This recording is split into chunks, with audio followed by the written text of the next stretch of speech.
Hi friends, welcome back to school.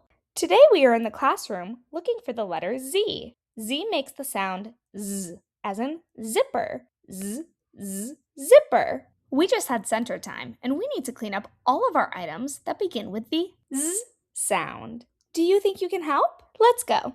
Zebra. Does zebra belong in our Z sound box? What do you think? Yes! Z, zebra. Zero. Does zero belong in our Z sound box? What do you think? Yes! Zero. Lego. Does Lego belong in our Z sound box? What do you think?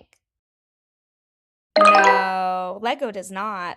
Zucchini. Does zucchini belong in our Z sound box? What do you think? Yes! Zucchini.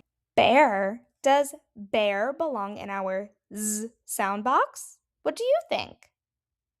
No, bear does not. Thank you so much for helping us clean up all of our items that begin with the Z sound. We'll see you next time on the Sounds Playground to practice more letters and sounds.